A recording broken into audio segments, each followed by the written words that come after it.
Olá, prontos para mais uma aula do Escola Bíblica do podcast do Projeto Orar Sem Cessar? Eu sou Michele Bonaretti. Nós estamos estudando o livro de Atos. O livro está maravilhoso. Na verdade, estamos já quase terminando. Hoje nós vamos falar da terceira viagem missionária de Paulo. E para a próxima aula nós já vamos falar das suas prisões e aí o livro termina. Nós estamos estudando minuciosamente, pouquinho de pouquinho, para ficar bem esclarecido. Eu espero que você esteja gostando e para quem ainda não conhece, ou se for o seu primeiro contato com o projeto Orar Sem Cessar, eu vou te convidar a conhecer as orações da palavra, os estudos. Antes do livro de Atos, nós estudamos evangelhos. Corra no site do Projeto Orar Sem Cessar, www.projetoraissemcessar.com, ou nas nossas redes sociais, Facebook, Instagram, e venha orar e aprender a palavra comigo toda semana. Antes de começar a aula de hoje, eu ainda quero agradecer a você que está lendo o livro As Sete Igrejas do Apocalipse, Qual Delas é Você? Uma visão cristã sobre o comportamento humano. O livro foi lançado em maio. Depois nós levamos ele para a FEFIC.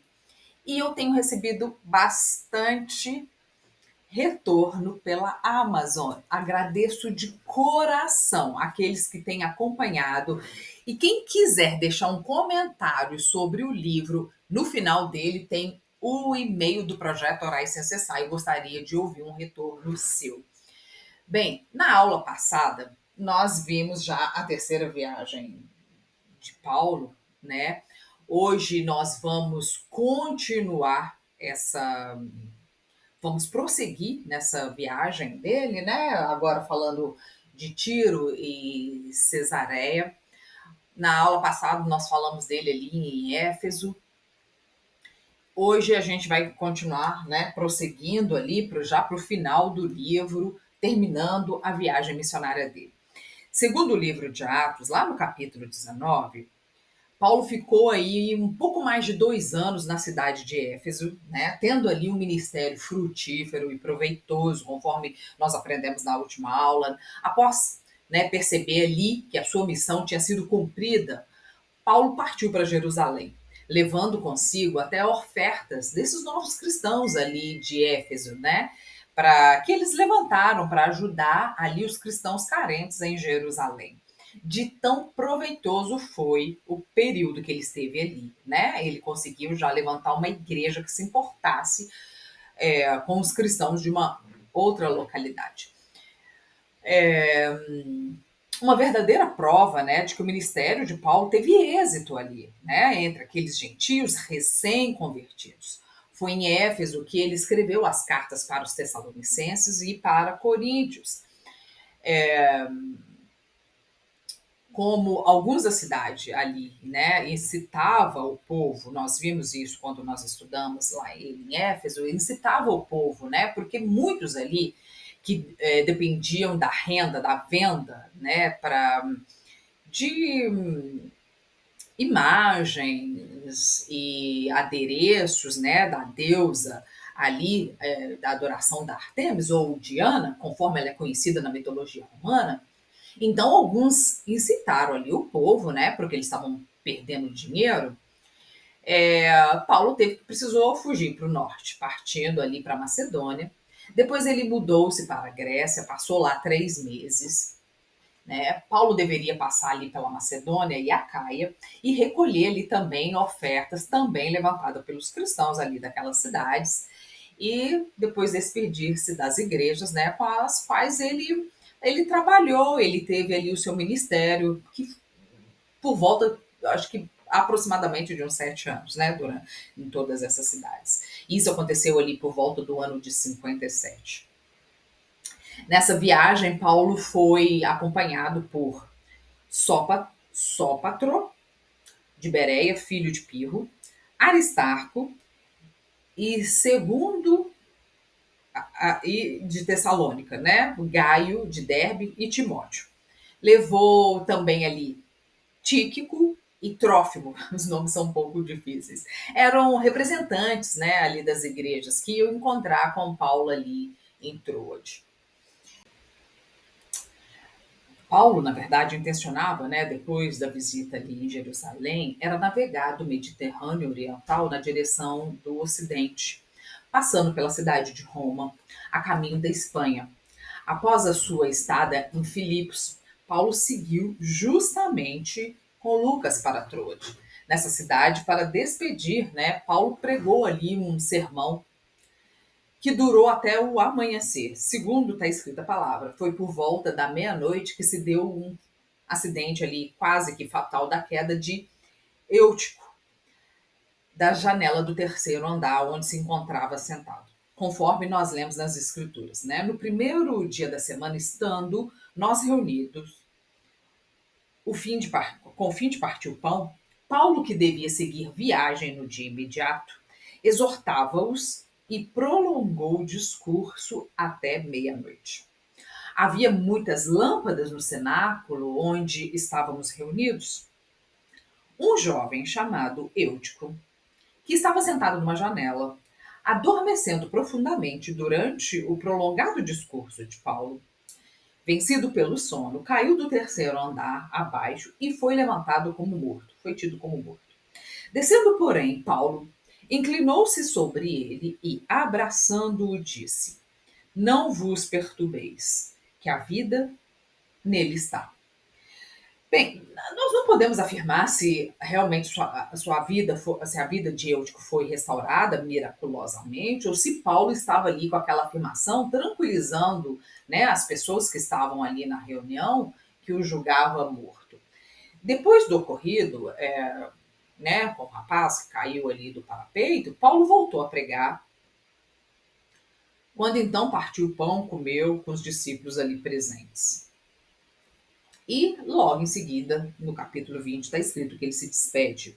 Nós, porém, prosseguindo, embarcamos e navegamos para Assos, onde devíamos receber Paulo, porque assim nos fora determinado, quando devendo ele ir por terra.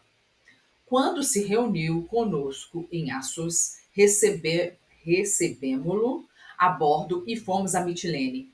Dali navegando, no dia seguinte, passamos defronte a de Quios, no dia imediato.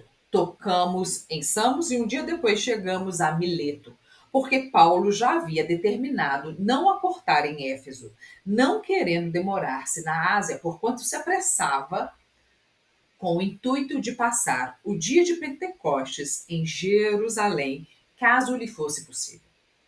De Mileto mandou a Éfeso chamar os presbíteros da igreja.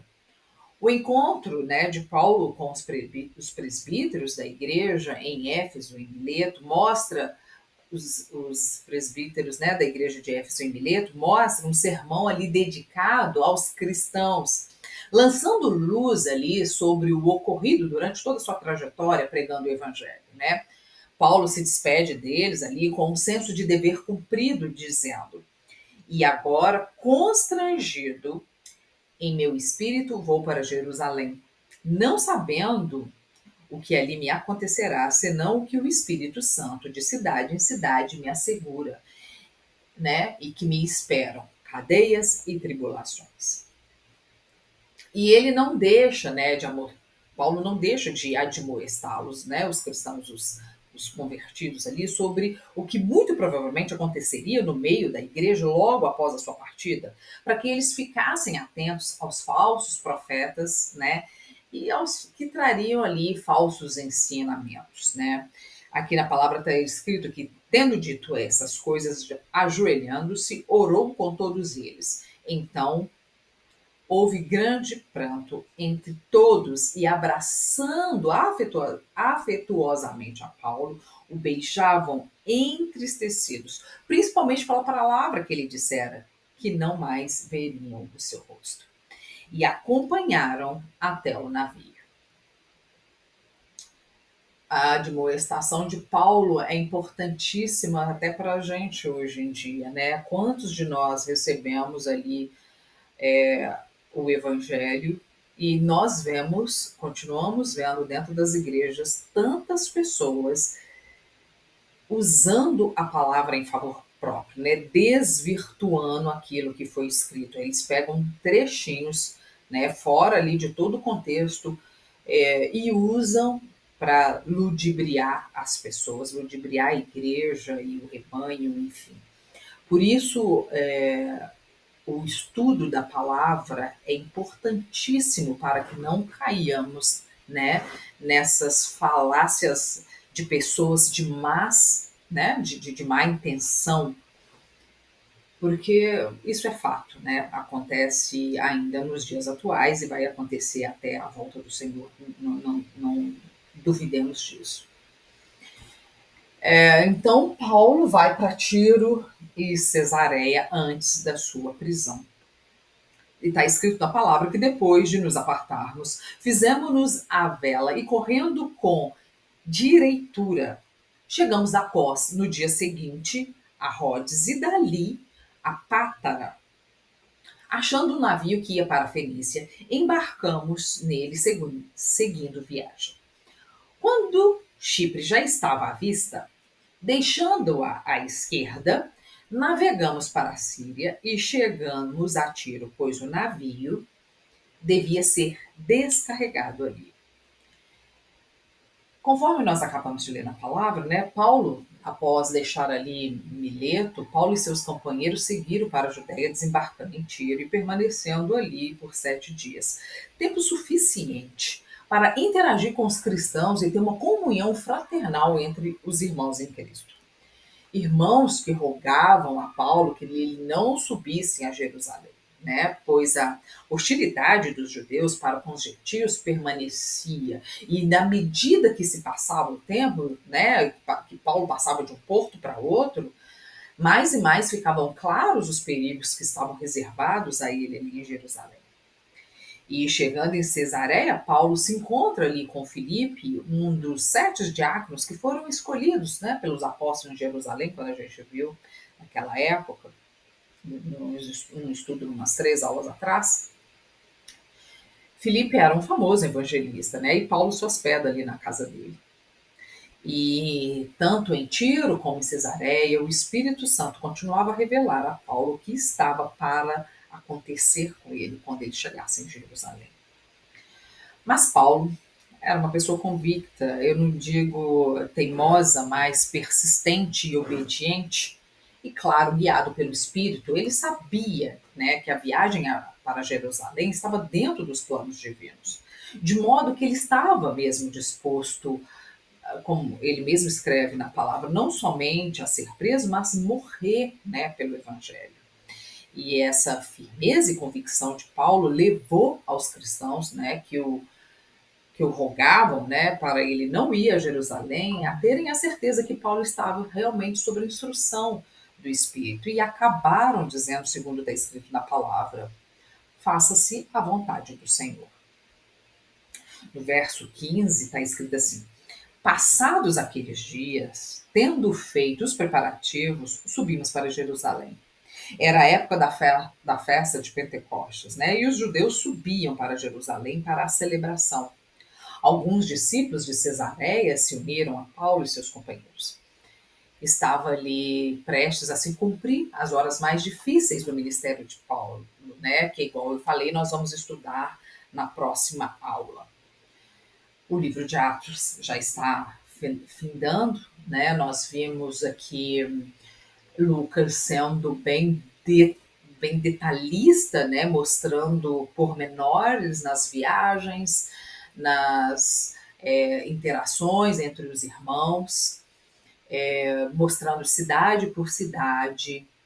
Nós começamos ali, né, em Pentecostes, com o derramamento do Espírito Santo, o Senhor usando os apóstolos, o martírio de Estevão, enfim.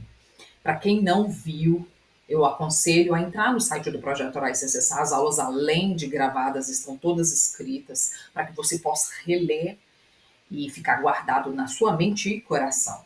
Eu quero te agradecer, né, por estar aqui. Na próxima aula nós vamos abordar a chegada de Paulo em Jerusalém, começar a tratar sobre a prisão e o final ali do ministério dele. Quero te agradecer. Por hoje é só. Acompanhe as próximas aulas do Escola Bíblica do podcast do Projeto Orar Sem Cessar.